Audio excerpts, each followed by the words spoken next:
Governor Mills. Thank you. About 8 weeks from now, we will be engaged in the perennial famous biggest pothole in Maine contest. The one that won last year was big enough to swallow up a Volkswagen. And so we're delighted to have the partnership with the federal government in addressing these roads and bridge problems and the infrastructure money for internet as well, broadband. Meanwhile, for the last 10 years, our roads primarily have been simply resurfaced with skinny mix, potholes filled with gravel and the like, and not substantially redone. So we're looking forward to using the $2.4 billion I think we expect to receive from the bipartisan infrastructure bill to seriously repair, rebuild the roads, not just skinny mix them.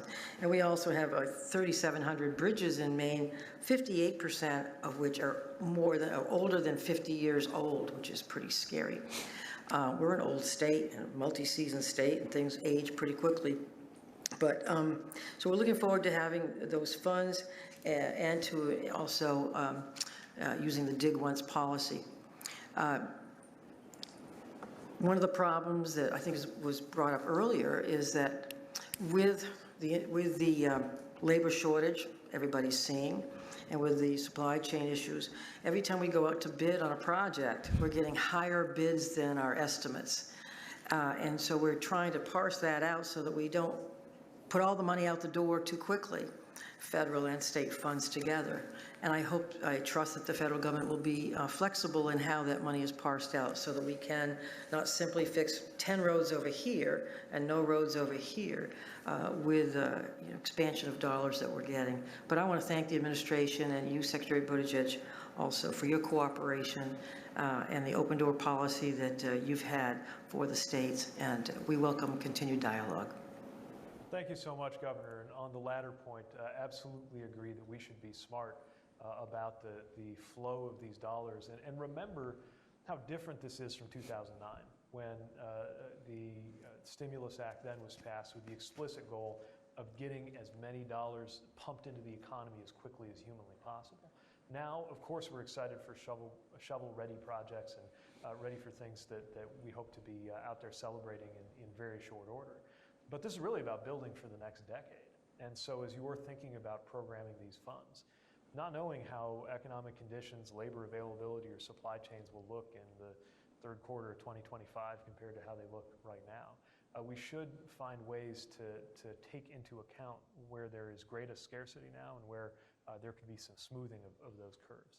On the former point, you're absolutely speaking my language when you talk about aggregates and pavement substances, because this is obviously very much second nature to any mayor or former mayor. As mayors, our number one natural enemy and prey was the common American pothole. And so I came to this department very motivated to help make sure that road quality is improved.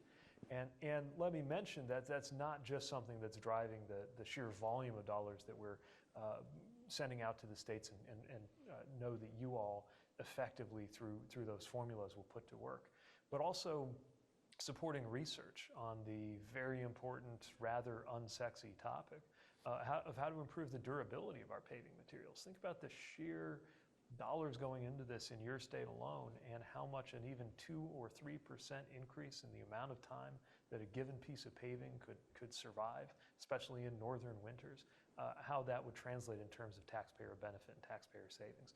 So the research agenda of this department is probably the least well known and celebrated, unless you happen to host one of our university transportation centers, but something that as maybe a bit of a nerdy pursuit, I'm passionate about, because I think there's enormous gains to be made in something as basic and as literally fundamental as what our transportation infrastructure is made of.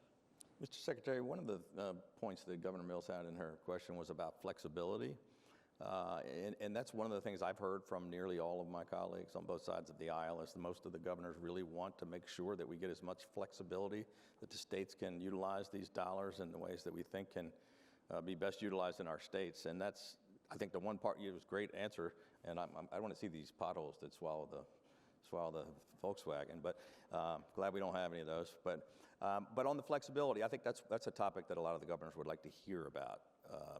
we're still waiting for the guidance. I mean, if some people think, we've already got the money and how come we haven't already used it? And we don't have the money and we don't have the guidance for how to use the money, and so we can't make final decisions.